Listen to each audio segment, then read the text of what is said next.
పద్మావతి అమ్మవారి సింహవాహనం.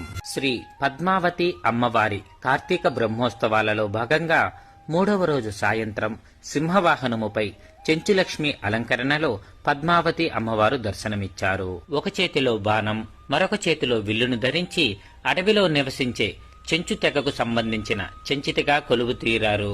హిరణ్యకశిపుడిని సంహరించిన నరసింహస్వామి ఉగ్రత్వం తగ్గించడానికి ప్రహ్లాదుడు ప్రార్థన చేయగా ఆయన మొరవిన్న స్వామివారు కొంత శాంతించారు.